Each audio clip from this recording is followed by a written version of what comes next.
자, 오늘은 성경 구원에 이르는 지혜라는 제목으로 말씀을 드릴 거고요. 그 다음에 여러분 주보에 보시면 말씀의 개요가 적혀 있을 것입니다. 제가 아까 말씀드린 것처럼 오늘날 기독교의 위기, 이 기독교에 존재하는 수많은 부정과 부패, 그리고 기독교에서 흘러나오는 잘못된 교리들, 이러한 모든 것의 원인은 사실 성경이 가지고 있는 그 본래 권위에 대해서 우리가 인정하지 않기 때문이다. 성경에 걸맞는 그러한 대우를 하지 않기 때문이다 라고 제가 말씀을 드렸습니다. 여러분들이 느끼시기에는 우리 교회에 있으니까 그런 거 전혀 모르겠는데 생각하실 수 있어서 제가 예시를 몇 개 들어왔습니다. 먼저 세계적인 본문 비평학자 바트 얼만이라는 사람이 쓴 성경 왜곡의 역사에 있는 책의 내용인데요. 제가 한번 읽어드리겠습니다. 이 바트 얼만이라는 세계적인 학자인데 거의 대부분의 신학교 교수나 목사들은 아마 이 사람의 영향을 받지 않았다라고 말하기 어려울 것입니다. 이 바트 얼만이라는 사람은 이렇게 말합니다. 하나님께서 말씀하셨다. 나는 그 말씀을 믿는다. 그러면 결론은 분명하다. 이렇게 누군가가 말한다면 나는 그 말에 이렇게 응답한다. 하나님이 그 말씀을 하지 않았다면 어떻게 하겠는가? 하나님이 직접적인 말씀을 전해주는 책이라고 당신이 옆에 끼고 다니는 책이 만일 인간의 말을 담고 있는 것이라면 어떻게 하겠는가?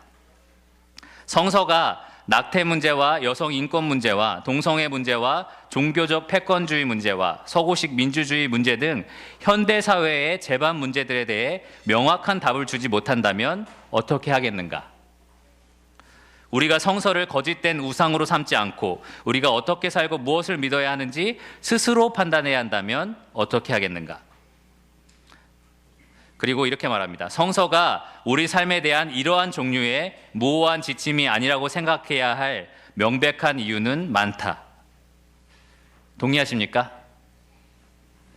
여러분이 옆에 두고 있는 이 성경이 그냥 인간이 쓴 책이고 그리고 우리가 겪고 있는 이 현대사의 문제는 다루고 있지 않다. 동의하십니까? 이 책은 미국 기독교 서점 협회 베스트셀러이고요. 2006년 우리나라 문화관광부에서 교양 도서로 선정된 책입니다. 이 책에 추천사를 남긴 사람들은 대한성서공회 총무고요. 또 성공회 대학원 교수고 서울대 종교학 교수입니다. 우리나라 기독교를 이끌어가는 사람들이 추천해준 책입니다. 성경은 인간이 쓴 책이다. 또 하나는요, 제가 즐겨보는 프로 중에 하나인데 CBS 기독교 방송에 신학펀치라는 프로가 있었습니다. 지금은 끝났는데 신학 교수들을 데리고 와서 어떤 주제, 예를 들어서 모세가 정말 모세오경을 썼나요? 이런 주제들 있잖아요. 그러한 주제들에 대해서 토론하게 하는 그러한 프로인데요. 거기서 한 교수가 이런 말을 했습니다. 사도 바울이 서신서에 남긴 여러 명령들, 그것은 우리에게 그렇게 지키라고 준 명령이 아니다. 예를 들어서 항상 기뻐하라, 쉬지 말고 기도하라, 범사에 감사하라, 이러한 명령들은 우리에게 절대적으로 지키라고 준 명령이 아니라 이렇게 살면 너희 삶이 더 나아질 거다라는 제안이다 라고 말을 하였습니다. 동의하십니까? 이러한 생각들이 이 말씀을 담당하고 있는 학자들이나 목사들 생각에 있었다는 얘기입니다. 또 마지막으로 서울대 천체물리학부 우종학 교수라는 사람이 되게 유명한데요. 왜냐하면 진화론을 지지하는 그리스도인 과학자입니다. 근데 자연과학 공개 강연을 최근에 열었는데 약 1,500명의 학생들이 이 수업에 참여를 했다고 합니다. 그 사람이 뭐라고 했냐면 지구의 나이가 수백억 년이든 1만 년이든 진화가 일어나든 말든 하나님의 말씀을 믿는 백성에겐 사실 큰 문제가 되지 않는다. 어떻게 생각하세요? 그 정도의 포용력은 있으십니까? 여기에 동의하지 못하십니까? 왜 하나님의 말씀을 신실하게 믿는 사람들, 그리고 정말 예수 그리스도를 인정하고 믿는다고 말하는 사람들이 이러한 성경에 대한 발언을 하게 될까요? 왜 이러한 표현들이 나오게 되는 것일까요? 사도 바울은 이러한 우리가 겪고 있는 사태에 대해서 이미 알고 있었다는 듯이 디모데후서 3장에 이렇게 말을 합니다. 같이 한번 살펴보겠습니다. 디모데후서 3장 신약성경 345페이지입니다. 디모데후서 3장입니다.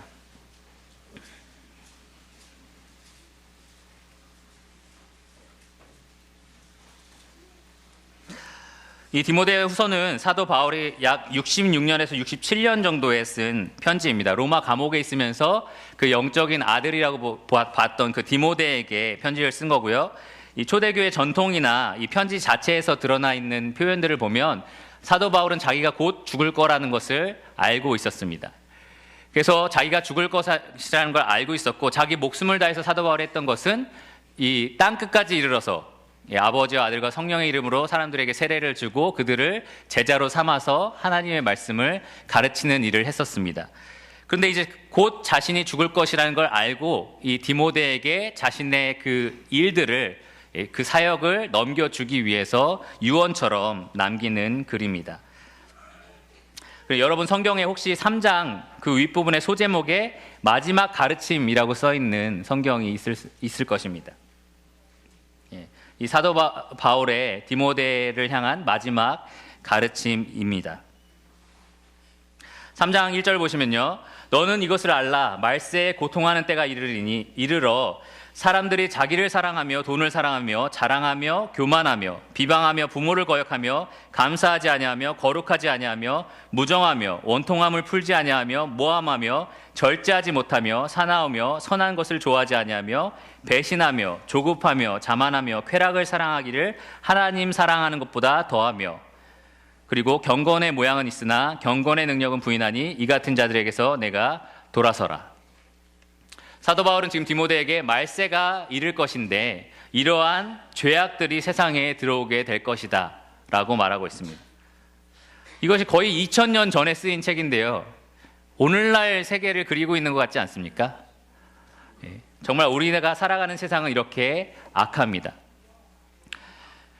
이 5절에 나타나 있는 것처럼 그들의 특징은 경건의 모양은 있으나 경건의 능력은 부인합니다. 마치 제가 처음에 읽어드린 것처럼 성경을 인정하지만 그 성경이 가지고 있는 권위나 능력은 부인하는 것처럼 말입니다. 사실 사도 바울은 이러한 악한 영향을 받은 거짓 교사들에 대해서 경고하기 위해서 이 말씀을 쓴 건데요, 6절에 보면 그들 중에 남의 집에 가만히 들어가 어리석은 여자를 유인하는 자들이 있으니, 이 거짓 교사를 말합니다. 이 악한 행실, 그런 악한 행실을 가지고 있고 경건의 모양만 가지고 있는 그 거짓 교사들이 이 교회 안으로 들어와서 유인하는 것입니다. 그랬을 때 어떤 일이 일어나느냐, 그 여자는, 그 거짓 교사의 가르침을 받은 여자는 죄를 중히 지고 여러 가지 욕심에 끌림 바 되어 항상 배우나 끝내 진리의 지식에 이를 수 없느니라. 성경의 권위를 인정하지 않는 자들, 그들의 가르침을 들어도 진리에 이를 수 없다는 것입니다. 그리고 사도 바울은요, 10절에 아주 강한 대조를 말하고 있습니다. 여기 10절 보면 저희 나라 한글 성경에 보면 나의 교훈과 행실과로 시작하잖아요. 근데 혹시 영어 성경 가지고 계신 분은 아시겠지만 그러나 너는 이라는 말이 들어가 있습니다. 사실 이런 부분이 빠진 것이 굉장히 아쉬운데요, 그 전에 거짓 교사들에 대해서 한참 이야기하고 하지만 너는 달라야 된다라는 것이 굉장히 강조가 되고 있습니다. 특히 헬라어에서 가장 앞부분에 이러한 단어들이 온다는 것은 강조한다는 건데요, 여기에 원어도 그렇고 한글 성경도, 영어 성경도 그렇고 그러나 너는 이라는 말이 분명하게 기록이 되어 있습니다. 너는, 디모데 너는 그 거짓 교사와 다르게 그들이 경건의 모양만 있고 능력을 부인하고, 그리고 진리를 항상 배우지만 진리의 지식에 이를 수 없는 것과 달리 너는 나의 교훈과 행실과 의향과 믿음과 오래 참과 사랑과 인내와 박해를 받음과 고난과 또한 안디옥과 이고니온과 루스드라에서 당한 일과 어떠한 박해를 받은 것을 내가 과연 보고 알았거니와 주께서 이 모든 것 가운데 나를 건지셨느니라. 내가 너에게 가르쳐준 그 교훈을 붙들라는 것입니다. 내가 너에게 보여준 그 삶의 간증을 기억하라는 것입니다. 그리고 바울은요, 13절에 악한 사람들은, 그 거짓 교사들, 이 세상에 있는 그런 악한 사람들은 더 악해질 것이다. 계속해서 더욱 악해질 것이고 또 속이고 자기 스스로도 속을 것이라고 말합니다. 14절에 다시 한번 대조가 나오죠. 그러나 너는, 그들은 잘못된 지식을 가지고 스스로 속고 남도 속이고 더 악해질 거지만 너는 배우고 확신한 일에 거하라. 배우고 확신한 일. 너는 내가 누구에게서 배운 것을 알며, 사실 이 누구에게서 배웠다는 것은 그 할머니와 또 어머니를 말하는데요. 또 사도 바울도 포함할 수 있습니다. 근데 그들에게서 배웠다는 게 중요한 게 아니라 무엇을 배웠냐가 되게 중요한데요. 그 무엇에 대해 15절에 말하고 있습니다. 또 어려서부터 성경을 알았나니. 이 거짓 교사들, 이 잘못 흘러가는 세상 속에서 디모데를 믿음 가운데 굳건하게 세워줄 수 있는 것, 배우고 확신한 일, 그것이 무엇이냐면 바로 이 성경 말씀이라는 것입니다. 이 성경은 능히 너로 하여금 그리스도 예수 안에 있는 믿음으로 말미암아 구원에 이르는 지혜가 있게 하느니라. 거짓 교사들의 지식은 끝내 진리에 이를 수 없지만 이 성경은 마침내 구원에 이르게 하는 지혜가 있다라고 분명하게 대조해서 말씀해주고 있습니다. 그러면서 이제 16절, 17절에 이 성경이 가지고 있는 성경이 무엇인가에 대해서 사도 바울이 설명을 하는데요. 바로 그것이 오늘 저의 본문입니다. 저는 오늘 이 본문을 가지고 아까 말씀드린 것처럼 성경 구원에 이르는 지혜라는 제목으로 세 가지를 말씀드리길 원합니다. 첫 번째로는 근원, 이 성경의 권위가 어디서 오는가, 성경은 어디로부터 왔는가, 그 근원에 대해서 16절 상반절을 통해서 말씀을 드리고요.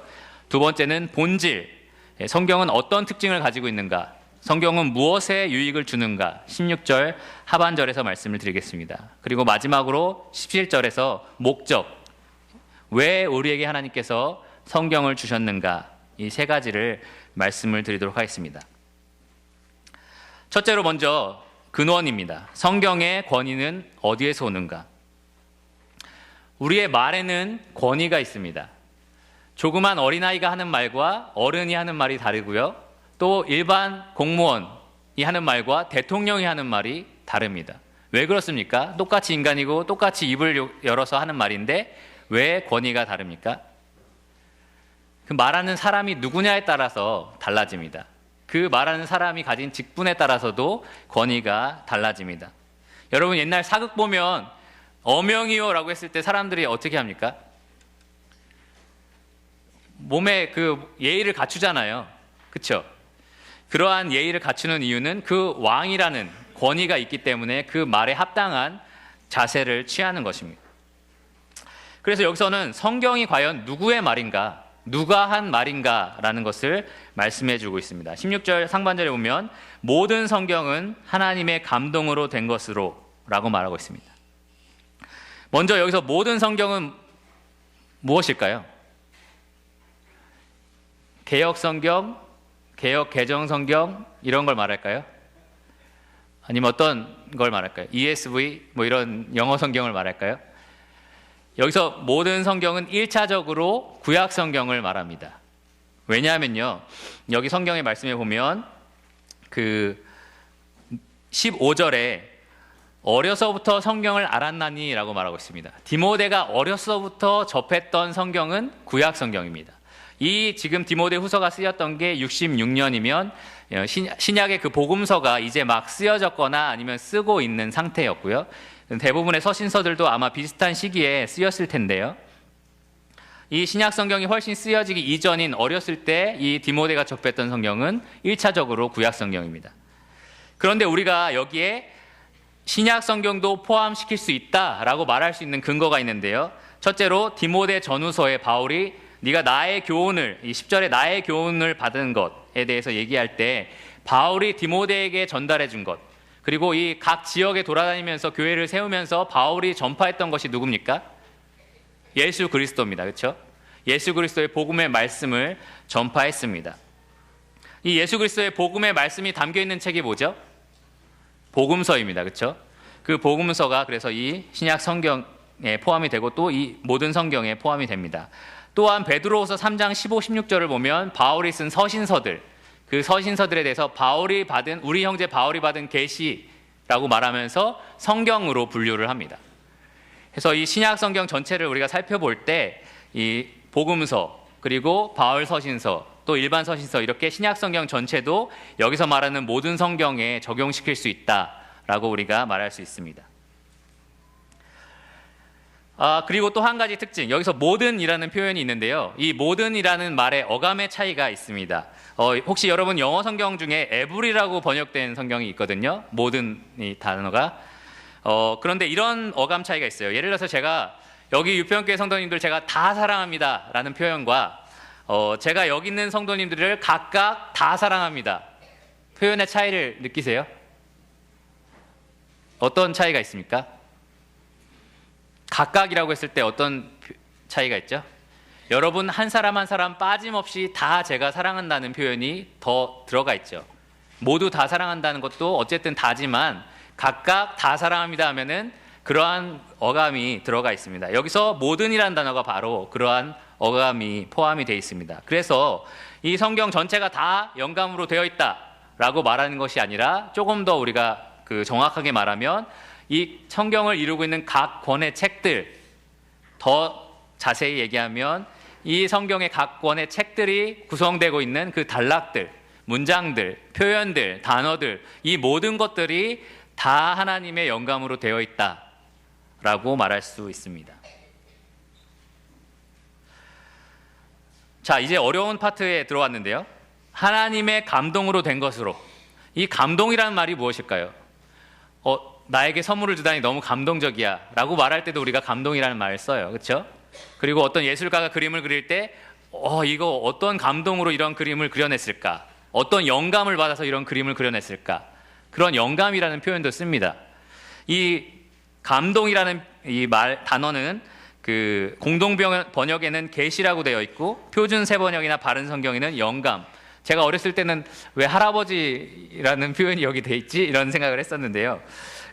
개역 개정이나 우리말에는 감동이라고 번역이 되어 있습니다. 이런 말의 의미가 무엇일까라는 것을 이제 생각을 해봐야 합니다. 원래 원어에는 하나님의 감동으로 된 것으로, 이 말이 그냥 딱 한 단어예요. 뭐냐 하면 하나님이라는 단어와 호흡하다라는 단어가 합성된 단어입니다. 그래서 각각의 성경이 하나님의 입에서 나온 하나님의 말씀이다라는 것을 강조하고 있습니다. 자, 이 감동으로 된 것이 무엇이냐에 대해서 네 가지 견해가 있는데 어렵습니다. 근데 잘 들어보시면 여러분도 충분히 무엇이 맞다라고 말할 수 있습니다. 한번 잘 들어보시고 이건 아닌 것 같은데 하고 한번 판단해 보시기 바랍니다. 첫째 견해는요, 성경이 받아쓰기다. 좀 어려운 말로는 기계적 영감설, 기계적으로 받아쓴 것이다. 제가 예를 들어서 말을 드리면, 모세야 이제부터 내가 하는 말 잘 듣고 받았어. 태초에 이러면 태초에 천지를 어떻습니까?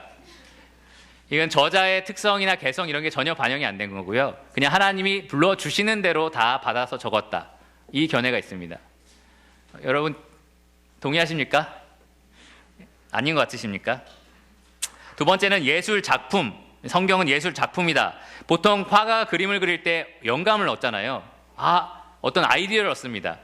이렇게 그리면 되겠다, 이런 거 멋있겠다, 이런 영감을 얻는데요. 번뜩이는 그런 아이디어를 얻게 되는데 하나님께서 이 성경 저자들에게 그러한 강력한 감동을 주셔서 그것을 기록하게 합니다. 그래서 그 인간 저자들이 자신의 인격이나 이런 것들을 통해서 글을 쓰게 되는데요. 창작을 하게 되는데 하나님이 동기를 부여하신 건 맞지만 쓰는 건 인간이기 때문에 그 인간이 충분히 오류를 남길 수 있겠죠. 마치 그림 그리는 화가가 아주 놀라운 영감을 받았지만 그림 그리다 보면 실수할 수 있잖아요. 그런 것처럼 성경이 하나님의 놀라운 감동으로 시작했지만 그 인간 저자들의 실수가 충분히 반영될 수 있다로 보는 게 두 번째, 예술 작품, 동력적 영감설이라고 합니다. 하나님이 어떤 동력을 제공하셨다는 얘기인데요. 이건 어떻습니까? 좀 생각하고 계신 것 같습니다. 세 번째는요, 하나님의 작품, 하나님의 작품으로 성경을 보는 건데요. 좀 어려운 말로 유기적 영감설, 하나님과 인간 저자의 유기적인 활동이라고 생각을 하는 겁니다. 무슨 말이냐면 이 인간 저자들, 사도 바울, 모세, 이러한 인간 저자들이 자신의 인격이나 재능이나 교양이나 문체, 이 글 쓰는 스타일 있잖아요. 그런 것들을 통해서 자기 스스로 다 썼긴 썼지만 하나님의 그 주권으로, 하나님께서 원하시는, 우리에게 드러내고 싶었던 그것 그대로 우리에게 말씀을 주셨다로 보는 것입니다. 어떻습니까? 그런 것 같습니까? 예. 제 힌트를 뭘 드리면 좋은데 마지막 네 번째는요, 혹시 제 지금 설교 듣고 받아 적고 계신 분 계십니까? 제 설교 들으면서 받아 적고 계신 분, 여러분이 쓴 것도 영감이다라고 말할 수 있는 견해인데요, 평범한 글, 자연적 영감설이라고 해서요, 왜냐하면 여러분도 그 안에 하나님이 계시잖아요. 내주하고 계시잖아요. 그렇기 때문에 여러분이 쓴 것도 영감을 받아서 쓴 거다라고 보는 겁니다. 그래서 이 성경이 인간이 쓴 그 어떤 책과 다를 것이 없는 것이 돼버리고 마는 그러한 견해가 이 자연적 영감설, 하나님 모든 사람 안에 거하기 때문에 인간이 쓴 것이지만 영감을 받았다라고 볼 수 있다. 이것이 마지막 견해입니다. 첫째, 받아쓰기. 두 번째, 예술 작품. 세 번째, 하나님의 작품. 네 번째, 평범한 인간의 글. 어떤 것을 지지하십니까? 3번? 예. 1번이신 분 계세요? 받아쓰기. 받아쓰기라고 말할 수 있는 게 사실은 구약성경에 한 3,000번 이상 하나님이 가라사대, 하나님이 이르시되 라는 말이 있잖아요. 그래서 진짜 하나님이 하신 말을 그대로 옮겨 적은 경우도 있습니다. 그러나 그 외에 대부분의 성경은 그렇게 기록되지 않았죠. 그리고 예술 작품으로 보는 것은 인간의 오류, 인간의 잘못이 들어갈 수 있기 때문에 아니라고 생각합니다. 그리고 이 가운데 성경이 그냥 인간이 쓴 책이랑 똑같다로 보시는 분은 아마 없으실 것입니다. 성경 자체가, 오늘 저희가 읽고 있는 성경 말씀 자체가 하나님의 감동하심으로, 하나님으로부터 온 하나님의 말씀이라는 것을 우리에게 말해줍니다. 또 다른 성경의 영감에 대한 또 다른 측면의 견해가 있는데요, 이것도 아마 한번 여러분이 선택해 보세요. 첫 번째, 부분적 영감설이라고 해서 성경 전체가 다 하나님이 주신 게 아니라 이 부분만 하나님의 영감을 받았고 나머지는 인간이 썼다라고 보는 겁니다. 두 번째는 사상적 영감설이라고 해서 어떤 사상들 있잖아요. 죄, 하나님, 사랑, 은혜, 이러한 사상들은 하나님으로부터 온 게 맞다. 그러나 어떤 표현들, 문장, 단어들은 하나님으로부터 온 게 아니다. 인간이 쓴 거다라고 보는 견해입니다. 이 두 가지 중에 원하시는 거 있으세요? 없으세요? 좋습니다. 마지막 세 번째는요, 완전 축자 영감설이라고, 좀 말이 어렵지만 어떤 말이냐면 성경은 어느 특정한 부분이 아니라 각각의 성경, 그리고 각각의 구절, 각각의 단어, 말씀들이 다 하나님의 영감을 받은 말씀이다. 제가 아까 말씀드렸죠? 모든이라는 표현이 이 각각을 다 표현하고 있다. 그래서 이 디모데후서 3장 16절 처음에 모든 성경은 하나님의 감동으로 된 것으로 라고 말하는 것은 이 모든 성경, 모든 성경의 책들, 모든 성경의 구절들, 표현들, 단어들이 다 하나님으로부터, 하나님이 원래 우리에게 전해주고 싶었던 그 표현 그대로 우리에게 전달되었다라는 것을 말합니다. 베드로서 1장 21절을 보면 예언은 언제든지 사람의 뜻으로 낸 것이 아니요 오직 성령의 감독하심을 받은 사람들이 하나님께 받아 말한 것이다 라고 말하고 있습니다. 또 한 가지 팁으로 말씀을 드리면, 하나님께서 이 저자들을 감동하신 저자들을 영감시키신 게 아니다. 무슨 말이냐면 베드로가 쓴 모든 책이 다 성경이다, 그런 건 아니라는 거예요. 베드로 전후서라는 이 글이 하나님으로부터 온 거지, 베드로가 아내한테 쓴 편지도 그러면 성경이다, 이렇게 우리가 말할 수 없다는 것입니다. 자, 그래서 우리는 성경이 어디로부터 왔는지 배웠습니다. 성경은 하나님으로부터 온 하나님의 말씀입니다. 만약에 이것이 하나님으로부터 온 말씀이라면 자연적으로 우리가 어떤 것을 생각해야 하냐면 하나님의 권위를 생각해야 합니다. 제가 이 자리에서 제 말을 하는 거라면 제가 가지고 있는 그 권위만 여러분이 생각하고 들어도 돼요. 근데 제가 하나님의 말씀을 여러분에게 대언하는 것이라면 여러분이 그 말씀을 대할 때 하나님을 대하듯이 그 권위를 인정해야 한다는 것입니다. 성경 전체를 통해서 볼 때 하나님의 말씀이 하나님으로부터 나온 것이 그냥 땅에 떨어진 경우는 한 번도 없습니다. 이 세상의 역사, 이 인류의 역사는요, 하나님의 말씀으로 진행되어 왔습니다. 태초에 하나님이 무엇으로 천지를 창조하셨습니까? 입을 열어서 빛이 있으라 하셨을 때 빛이 있었습니다. 하나님께서 아담과 하와가 범죄했을 때 여자의 후손으로 내가 뱀의 머리를 상하게 하겠다 약속하셨죠. 말씀으로 약속하셨습니다. 그 약속이 계속해서 이루어져 왔습니다. 그리고 하나님께서 이스라엘 백성에게 벌을 주고 또 복을 주겠다 약속하신 그 말씀 그대로 이루어졌습니다. 또 구약의 수많은 예언자들, 선지자들이 예언했던 그 말씀 그대로 성취가 됐고요. 그 가장 뚜렷한 성취가 무엇입니까? 신약시대 하나님께서 계속해서 약속하셨던 그 한 분이 이 세상에 오셨습니다. 바로 하나님과 같이 계셨고 하나님과 이 세상을 함께 만드신 누굽니까? 요한복음 1장에 보면 말씀이신 예수 그리스도입니다. 그 참 말씀이신 예수 그리스도가 이 땅에 오셨을 때 그 예수님이 입을 열어서 말씀하셨을 때 하나님의 권세가 나타났습니다. 그 예수님이 입을 열어서 말씀하셨을 때 병이 고쳐졌습니다. 질병이 그 말씀에 순종했습니다.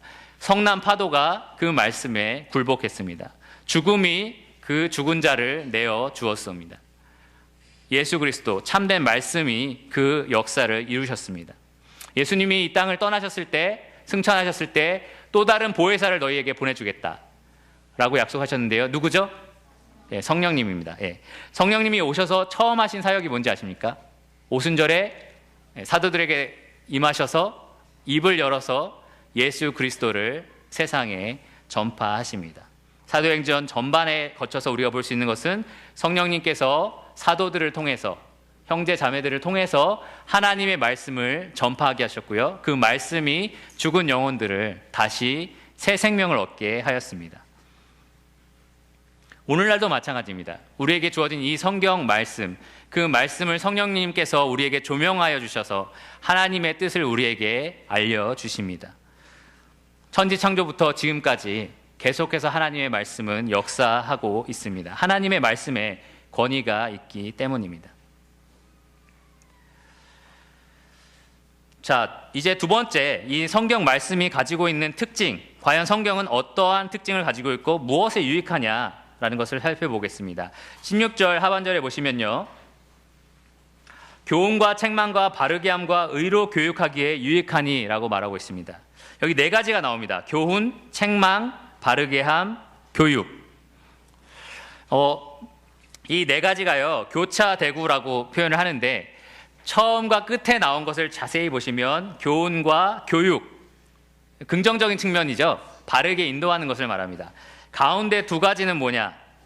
책망과 그리고 뭐였죠? 바르게 함. 뭔가 잘못된 것을 수정하는 것을 말합니다. 그래서 이러한 특징들이 있고요. 더 구체적으로 우리가 살펴보면 앞에 나와 있는 두 가지는 교리적인 것, 지식적인 것을 말합니다. 그리고 뒤에 나와 있는 두 가지는 삶에 대해서 언급하고 있습니다. 여기서 유익하다라는 말이 있는데요. 말 그대로 실제적인 능력이 있다, 힘이 있다라는 말입니다. 앞에 거짓 교사들의 그 가르침은요, 진리에 이르지 못하게 하는 거였고 경건의 능력도 발휘되지 않는 그러한 가르침이었습니다. 그러나 성경 말씀은 다르다는 겁니다. 성경 말씀은 정말 유익하다라고 말하고 있습니다. 성경은 진리를 가르치고 또 진리의 삶으로 인도한다라고 말하고 있습니다. 빠르게 이 네 가지를 살펴보면 첫째, 교훈은 그 성경에서 말하는 바른 교리를 말합니다. 예를 들어서 여러분 창조, 하나님, 예수 그리스도, 죄, 구원, 거룩한 삶, 구약, 신약 이런 것들에 대해서 우리가 올바른 가르침이 굉장히 필요한데요. 오늘 세상에는 참 잘못된 가르침이 많은데 이 성경은 그러한 여러 가지 교리들에 대해서 올바른 가르침을 우리에게 제시한다는 것입니다.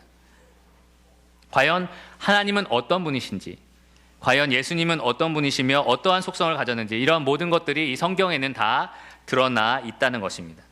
우리에게 가르쳐주는 참 진리의 말씀이라는 것입니다. 두 번째, 책망은 아까 제가 말씀드린 것처럼 우리가 가지고 있었던 잘못된 생각들, 잘못된 교리들을 바로 잡아준다는 것입니다. 올바른 진리가 있어야만 우리가 잘못된 생각들을 바로 잡을 수 있습니다. 성경이 하나님에 대해서 올바른 진리를 가르치기 때문에 우리가 혹시 잘못된 생각을 가지고 있더라도 그것을 바로 잡아줄 수 있습니다. 예를 들어서 초대교회 때부터 어려움이 됐던 예수님의 신성과 인성, 이러한 부분들에 대해서 성경이 무엇을 말하는가 공부할 때 잘못된 생각들을 바로 잡아줄 수 있습니다. 율법주의나 이런 것들도 성경을 통해서 우리가 바로 잡을 수가 있습니다. 어떤 사람들은 이런 지식적인 것은 그렇게 중요하지 않지 않냐라고 말합니다. 아는 것만큼 사는 것도 어렵지 않냐. 아는 것만큼 꼭 살지는 않아요. 그런데 우리는 아는 대로 삽니다. 우리가 아는 것처럼 삽니다. 그러니까 우리가 하나님에 대해서 어떻게 알고 있느냐에 따라서 우리가 하나님을 대하면서 살아갑니다. 그래서 이 지식이 굉장히 중요합니다. 사도 바울도 예수 그리스도를 아는 지식이 가장 고상하다고 말을 하고요. 사도 베드로도요, 예수 그리스도를 아는 지식에서 자라가라고 명령을 합니다. 아는 것은 중요합니다. 그리고요, 이 삶에 대해서도 성경은 유익을 줍니다. 바르게 함이라고 돼 있는데요, 이 잘못된 우리의 삶의 방식을 이 성경이 바로 잡아준다는 것입니다. 우리가 짓고 있는 죄, 악한 것들, 그런 것들이 잘못된다는 것을 성경이 깨닫게 해줍니다. 꾸짖어 줍니다. 그리고 의로 교육한다는 것은요, 단지 성경이 잘못된 것을 꾸짖어 줄 뿐만 아니라 그러면 옳은 것은 무엇이냐, 우리가 옳게 사는 것, 그런 것이 무엇인지 성경이 말해준다는 것입니다. 다윗의 말처럼 주님의 말씀이 내 발의 등이요 내 길의 빛이라고 말씀하신 것처럼 우리 앞에 이 성경이 우리의 삶의 방향을 제대로 잡아주는 것입니다. 경건의 모양뿐만 아니라 경건의 능력으로 살 수 있도록 만들어줍니다. 디모데후서 4장 3절 4절을 보시면 그 바로 밑에 있는 말씀인데요, 바울이 디모데에게 이렇게 말합니다. 때가 이르리니 사람이 바른 교훈을 받지 아니하며 귀가 가려워서 자기의 사욕을 따를 스승을 많이 두고 또 그 귀를 진리에서 돌이켜 허탄한 이야기를 따르리라. 요즘 세상이 그렇습니다. 하나님의 진리 거부하고요, 하나님의 진리의 권위를 무시합니다. 그리고 내가 생각하는 하나님은 이렇다, 내가 생각할 때 성경은 이렇다, 내가 생각할 때 이 정도만 지키면 그리스도인으로 됐다, 내가 중심이 됩니다. 내 귀에 듣기 좋은 소리, 또 내가 기뻐할 수 있는 소리, 나한테 기분 좋게 해주는 스승, 그러한 가르침, 그런 것들을 따르는 세상입니다. 그런 것에서 디모데에게 바울은 돌이키라고 명령을 하고요, 대신 1절 2절을 보시면 너는 말씀을 전파하라, 때를 얻든지 못 얻든지 항상 힘쓰라 라고 말하면서 범사의 오래 참음과 가르침으로 경책하며 경계하며 권하라. 경책, 경계, 권함, 가르침, 이 표현들은요 바로 제가 방금 전에 말씀드린 이 성경이 가지고 있는 4가지 유익들입니다. 무엇입니까? 16절 하반절에 교훈, 책망, 바르게 함, 의로 교육. 성경만이 오늘날의 잘못된 가르침, 사욕을 따르는 스승들, 헛된 가르침에서 벗어나게 해주는 하나님의 말씀이라는 것입니다. 마지막으로 3번째 목적을 살펴보겠습니다. 과연 성경이 하나님의 권위를 갖는 하나님의 말씀이고 이러한 특징들이 있다, 우리의 지식과 우리의 삶을 하나님이 원하시는 대로 만들어주는 그러한 유익이 있다라면 왜, 어떤 목적을 위해서 우리에게 주어졌는가? 17절 말씀을 보시면요, 이는 하나님의 사람으로 온전하게 하며 모든 선한 일을 행할 능력을 갖추게 하려 함이라. 먼저 이것이 제가 목적이라고 말할 수 있는 근거는 이는 때문입니다. 이 이는이 왜 하나님이 모든 성경을 감동으로 우리에게 주셨는지 설명하고 있습니다. 그리고 또 여기에 하나님의 사람이라는 표현이 나옵니다. 무엇이냐면 하나님을 경외하는 사람을 말합니다. 구원받은 사람, 성도를 말합니다. 예수 그리스도를 개인의 구주로 영접한 신자를 말합니다. 여기 계신 사람들 중에, 여러분 중에 믿지 않는 사람이 있다면요, 이 성경을 그냥 고대 문서나 혹은 탈무드, 노자, 공자 같은 도덕경에 불과하다라고 생각해도 상관이 없습니다. 여러분 안 믿으니까요. 그리고 어떻게 하면 더 잘 살 수 있는지, 어떻게 하면 더 성공적인 삶, 행복한 삶을 살 수 있는지 그냥 조언을 구하는 책이라고 봐도 좋습니다. 여러분이 하나님의 사람이 아니라면 말입니다. 그러나 여러분이 하나님의 사람이라면 이 책은 하나님의 말씀입니다. 여러분이 하나님의 사람이라면 이 책은 여러분들을 위해서 하나님이 주신 특별한 목적이 있는 책입니다. 하나님의 말씀입니다. 성경이 말씀하면 하나님이 말씀하는 것입니다. 그 목적이 무엇이냐? 온전하게 하며 모든 선한 일을 행할 능력을 갖추게 하려 함이라 라고 말하고 있는데요.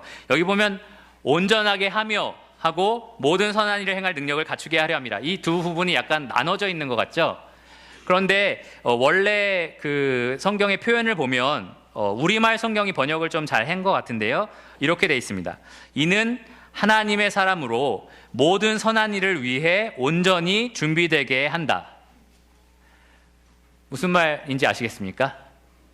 성경이 우리에게 주어진 이유는요, 하나님의 사람으로 모든 선한 일을 위해서 완전히 준비될 수 있도록 그래서 주어진 것이다 라고 말을 하는 것입니다. 선한 일이 무엇일까요? 어려운 사람을 도와주고 돈을 주고 막 이렇게 하는 것이 선한 일일까요? 그것도 선한 일에 포함이 됩니다. 근데 우리가 넓게 보면 선한 일은, 특히 또 성경에서 선하다, 선한 일이다, 하나님이 보실 때 선하다라는 표현은 하나님의 뜻대로 사는 것을 말합니다. 그 안에 어려운 사람을 도와주는 것도 포함이 되겠죠. 근데 하나님의 뜻대로, 하나님이 우리를 부르신 그 목적대로 사는 것이 그 선한 것입니다. 성경의 여러 부분에서 우리가 살펴볼 수 있는 건데요. 요한 3서 1장 11절에는 선을 행하는 자는 하나님께 속하였다 라고 말하고 있고요. 에베소서 2장 10절에 보다 분명하게 이렇게 나옵니다. 우리는 그가 만드신 바라 그리스도 예수 안에서 선한 일을 위하여 지으심을 받은 자니. 여러분 왜 구원받았습니까? 왜 구원받았습니까? 선한 일을 행하기 위해서 구원을 받았습니다. 아까 말씀드린 것처럼 어려운 사람 도와주라고 구원받았다 이 말이 아니라요, 하나님의 뜻대로, 하나님이 기뻐하신 대로 살도록 부르심을 받은 것입니다. 베드로전서 2장 9절에서 12절을 보면 우리에 대해서 하나님께서 택하신 족속, 왕같은 제사장, 거룩한 나라, 소유가 된 백성이다 라고 말을 하신데요, 그 이유를 하나님의 아름다운 덕을 세상에 선포하기 위해서다. 그러면서 12절에 보면 너희가 이방인 중에서 행실을 선하게 가져 너희를 악행한다고 비방하는 자들로 하여금 너희의 선한 일을 보고 오시는 날에 하나님께 영광을 돌리게 하려 함이라. 우리 그리스도인들은요, 하나님의 광고판입니다. 우리들의 선한 삶이, 우리들이 하나님 원하신 대로 기쁘신 대로 살아갈 때 세상이 우리를 통해서 하나님의 영광을, 하나님의 그 은혜와 사랑을 보게 되는 것입니다. 그런데 바울은요, 여기서 이 성경이 너희가 그 구원 목적에 합당하게 살아가는 데 필요한 모든 것에 준비될 수 있도록 주어졌다라고 말하는 것입니다. 여러분, 기도 제목을 보면 구원에 합당한 삶이라고 되신 분이 많더라고요. 구원에 합당한 삶을 살게 해달라, 하나님을 기쁘시게 하게 해달라라는 기도 제목이 참 많습니다. 여러분, 어떻게 하면 하나님을 기쁘게 할 수 있는지 무엇을 봐야 할까요? 성경을 봐야 합니다. 왜 그렇죠? 성경이 우리가 그 목적에 합당하게 살도록 모든 필요한 것들을 공급하기 위해서 기록되었기 때문입니다.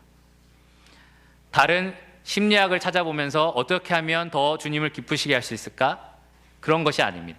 다른 어떠한 사람들의 제안을 들어보면서 이러면 기쁘시게 할 수 있겠구나, 그런 것이 아닙니다. 우리에게 필요한 하나님을 위해서 살 수 있는 그 모든 것은 성경을 통해서 주어졌습니다. 오늘날의 신자들도 마찬가지입니다. 오늘날 신자들은요, 여러분 안에 구원받은 사람들, 하나님의 사람들 안에 성령님께서 내주하고 계십니다. 그 성령님께서 어떤 일을 하시느냐, 예수님이 요한복음 16장 13절에 제자들에게 이렇게 말씀하십니다. 진리의 성령이 오시면 그가 너희를 모든 진리 가운데로 인도하시리니 그가 스스로 말하지 않고 오직 들은 것을 말하며. 성령님이 나에게 이런 감동을 주셨어요, 나에게 이런 일을 하라고 명령하셨어요, 이런 표현들, 이 성경적인 표현은 아닙니다. 성령은 성경에 있지 않은 어떠한 새로운 것들을 우리에게 말씀해 주시고 가르쳐 주시는 분은 아닙니다. 그가 우리에게 가르쳐 주시는 것은요, 성경이 하나님께서 우리에게 주신 성경의 본래 의미입니다. 첫째, 하나님의 말씀은 하나님의 권위를 가진 하나님의 말씀입니다. 둘째, 하나님의 말씀은 우리의 생각을 하나님이 원하시는 대로 바꿔줄 수 있는, 또 우리의 삶을 하나님이 원하시는 대로 이야기해 줄 수 있는 진리의 말씀입니다. 그리고 세 번째, 왜 우리에게 주어졌는가? 하나님이 우리를 구원하신 목적, 선한 일을 행하며 이 세상에서 그 하나님께 영광을 돌리면서 살 수 있는 그 모든 것을 하나님이 우리에게 말씀해 주시기 위해서입니다. 여러분, 그러므로 이 말세에 여러분보다 주님을 더 사랑하기 원하신다면 하나님의 말씀을 보셔야 합니다. 여러분, 돈보다 주님을 더 사랑하고 싶다면 마음으로 막 다짐해야 된다, 그것도 좋지만 하나님의 말씀을 보셔야 합니다. 교만과 비방의 죄를 이기거나 부모를 공경하려면 하나님의 말씀을 상고하십시오. 또 감사하고 거룩한 삶을 살고 용서하고 이해하고 사랑하려면 하나님의 말씀을 사모하십시오. 열심히 배우지만 진리에 이르지 못하거나 경건의 능력을 부인하는 그러한 세상의 여러 가지 것들에 눈을 돌리지 마시고요, 우리를 구원의 진리에 이르게 하는, 그리고 경건의 능력을 발휘하게 하는, 우리의 구원 목적에 맞게 살도록 하는 이 하나님 말씀을 사모하시기를 바랍니다.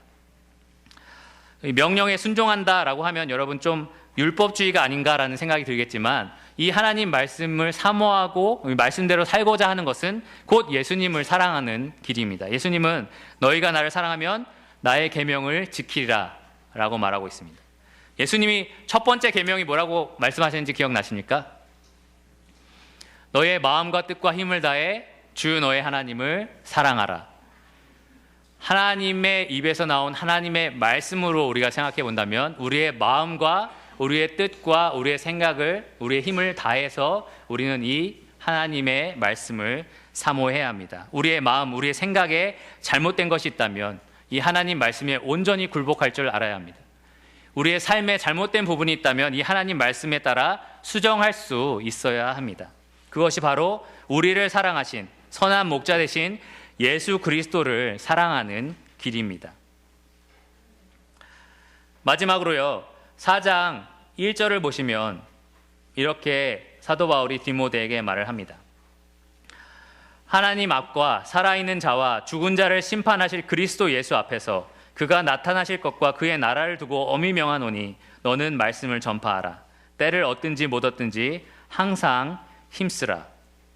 사실 하나님의 말씀을 가지고 이 자리에 올라올 때마다 저에게 참 부담이 되는 말씀인데요, 그냥 디모데야 열심히 하나님 말씀을 전해야 해 라고 하면 부담이 안 될 것 같은데, 하나님 앞과 살아있는 자와 죽은 자를 심판하실 그리스도 예수 앞에서 그가 나타나실 것과 그의 나라를 두고 엄히 명하노니, 무섭지 않습니까? 마치 너 엄마 아빠 걸고 맹세할 수 있어 이런 거 하면 되게 무섭잖아요. 근데 이거는 더 무서운 겁니다. 하나님 앞과 이 살아있는 자를 심판하실 분을 너희 앞에 두고 말씀을 전파하라 라고 말하고 있습니다. 저희가 이게 두려운 것은요, 제가 가진 생각이나 제가 생각하는 것을 말하기 위해서 이 말씀을 이용할 수 없다라는 생각이 계속 이 말씀을 전할 때마다 생각이 듭니다. 나는 하나님의 권위를 가진 하나님의 말씀을 지금 대언하고 있고, 그 말씀을 대언하는 자로서 이렇게 두려운 마음을 가지고 말씀만 전파해야 한다라는 부담감을 강하게 가지고 있습니다. 저는 제가 사랑하는, 각각 사랑하는 여러분들에게 정말 말씀드리고 싶은 게 있는데요, 하나님 앞과 살아있는 자와 죽은 자를 심판하실 그리스도 예수 앞에서 여러분들에게 정말 권하고 싶은 말이 있습니다. 정말 이러한 하나님의 말씀의 권위를 인정하시기 바랍니다. 들려지는 이 말씀을 들을 때 오늘 말씀 뭐지? 이렇게 생각하지 마시고, 과연 오늘 하나님이 어떤 말씀을 나에게 주시는가 주의 깊게 들어보시기 바랍니다. 성경은 앞서 말한 그런 학자들이 말한 것처럼 인간의 글, 오류가 가득한 그러한 사람의 말들이 아닙니다. 하나님이 이 자리에서 여러분에게 하나님이 가진 모든 권위를 가지고 말씀을 하고 계십니다. 왕의 어명이요라고 했을 때 우리가 웃옷을 풀어 헤치고 집신을 질질 끌면서 누워서 이렇게 듣는 사람 있습니까? 없습니다. 하나님의 권위를 가진 하나님의 말씀이 선포될 때 우리는 그에 마땅한 자세를 가져야 합니다. 그리고 그 자세는요, 우리의 생각을 바꾸고 우리의 삶을 바꿀 만큼 강하게 나와야 합니다. 말세의 특징은요, 이러한 경건의 모양에 대해서 인정을 하지만 그 능력을 인정하지 않습니다. 그러나 우리는 다릅니다. 하나님의 사람인 우리는 다릅니다. 우리는 이 말씀이 가진 그 권위도 인정합니다. 그 말씀을 여러분 힘입고 매일의 삶 가운데 여러분이 아침마다 성경을 피실 때, 또 주일마다 이렇게 와서 하나님의 말씀을 들을 때 겸손하게 그 말씀에 순종하시기를 바랍니다. 기도하고 말씀을 마치도록 하겠습니다.